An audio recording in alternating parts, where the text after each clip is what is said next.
Hey everybody and welcome to my E3 2018 game ranking video. Basically, I'm going to be announcing my top 10 games that I was either surprised about, interested in, or, really looking forward to. Um, so yeah, there were a lot of games. There were actually a lot more than 10 that I liked, but I'm ranking them to see. So these are the top 10.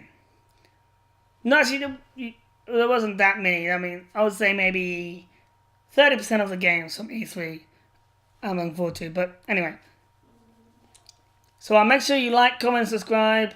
Let me know also your after this your games you're looking forward to. Your top 10. Let me know your list in the comments below. And yeah, so anyway, first up is Anthem. That's at 10. Basically, the reason that's at 10 is because I'm looking forward to it. And, it's interesting, but it feels like a Destiny merged with Halo type thing. I mean, be able to change the mechs though. Like, you don't have to choose one of the mechs and stick with that for the whole game. You can play half the game with half the so-called story, I believe that's story, with one mech and then change the mechs halfway through or a quarter way through. You can change the mechs. Go back to and change the mechs. So that's awesome. I'll tell you one thing. One looks like an Hulkbuster armor though. So that was good. At number 9, Unravel 2, which is released now, and I am playing. That one is a really fun game, and it's a fun platformer, and the puzzles are a little bit challenging, but the story is nice. I mean, even though it's dark and depressing, and it's about like someone's lifespan, it's still a great game, and the co-op feature.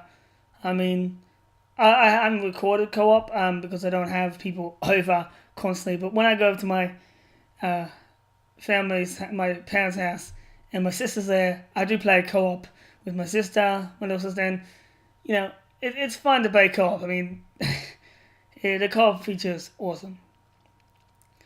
At number 9 is Starlink Battle for Atlas.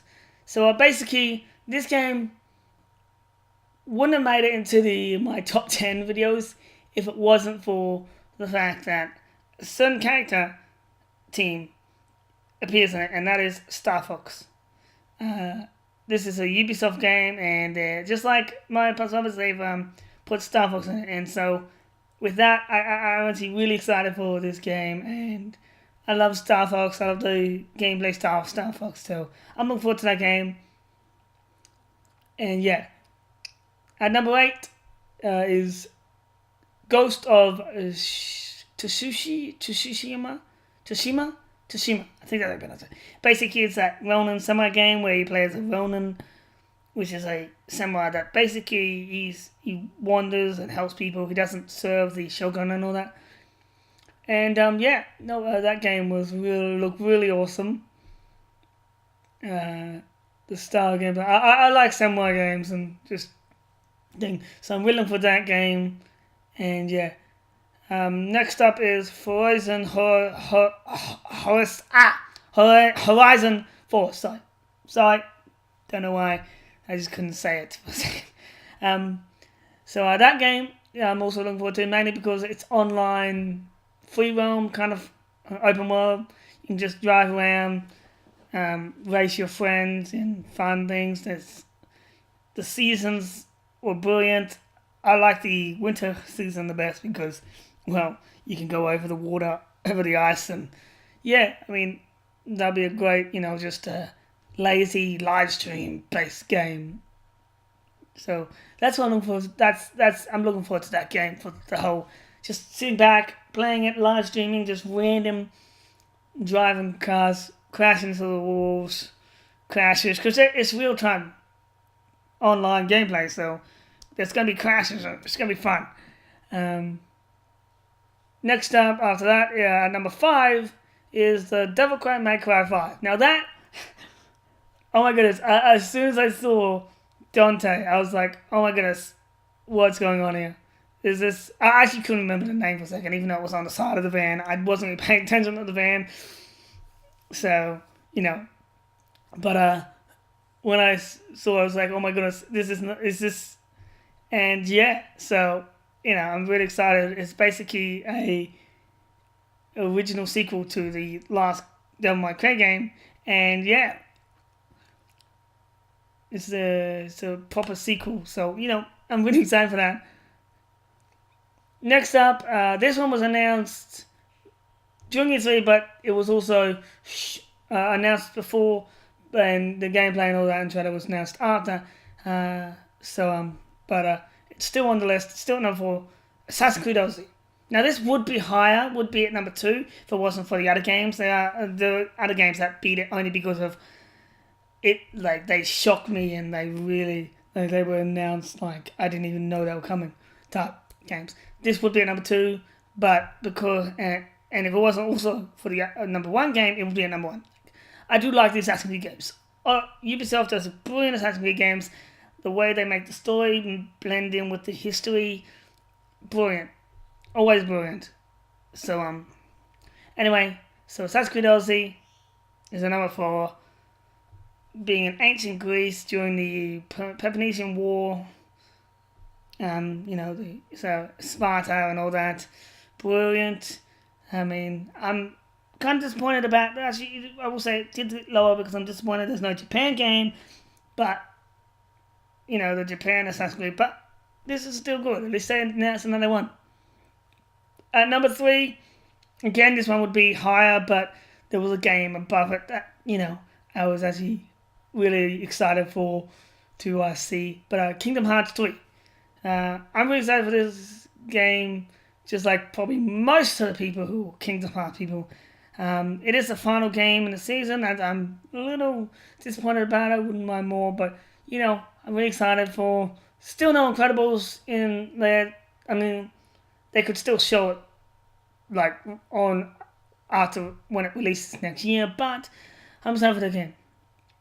Number 2 is Jump Force, which is the crossover anime game with Dragon Ball, Naruto, and One Piece. And there may be more, I don't know. Basically, I saw this, and as soon as I saw the spaceship in the trailer, I was like, that looks familiar.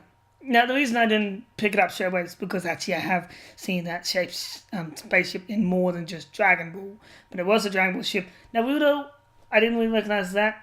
One Piece, I didn't really pay attention. I must have missed it. I think I missed it. I didn't see the One Piece one.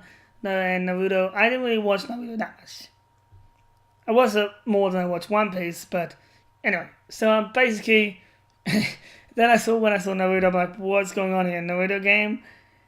That's what I thought. And then I saw the One Piece guy and Goku, and I was like, what's going on here? And so basically, it's a fighter, just like all other fighters. Namco, you just, wow. I was just like, take my money for that game. So, that's a number 2. And at number 1, not a surprise, this is actually one of the most anticipated games of last year's E3, and people wanted to see it this year, and they didn't disappoint. I mean, seeing the gameplay trailer and all that, and all the game demo stuff, it's make me want the game more and more. I just want to grab it now. I want it now. I pre-ordered it. I just want it now.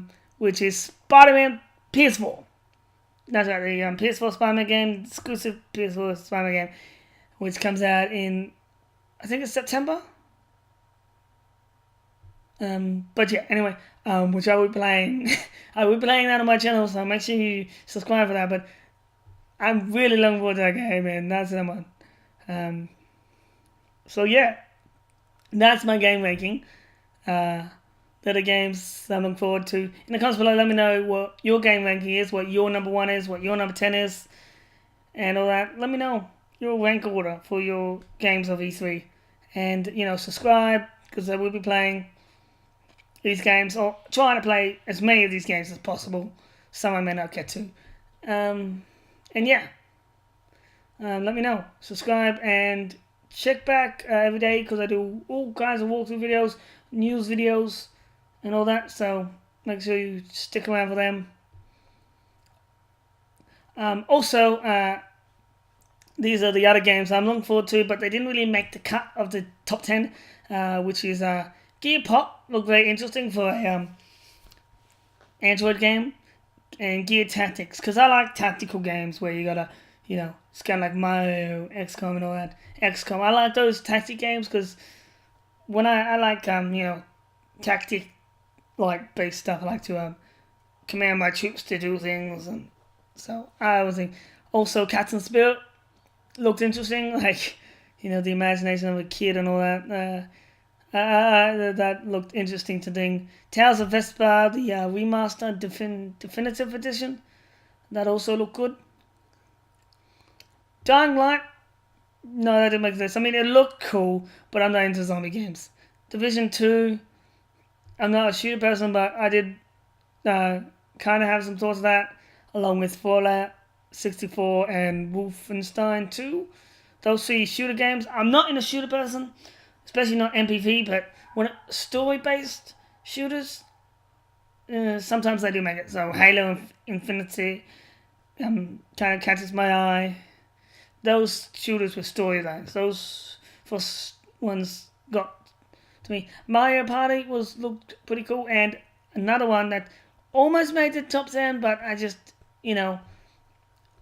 it's Smash Brothers, so you just really need to make it's kind of in a league of its own for Smash Brothers Ultimate. That's in a league of its own, so that's my thing. So anyway, that's my top 10 game rankings and some other games I like. In the comments below, let me know your game rankings, what you think of number 1 from this year's E3, and make sure you subscribe, like the video, and also like all my other videos. So go watch and enjoy all my other walkthroughs. I do videos like that and news. So yeah. Anyway, God bless and happy gaming.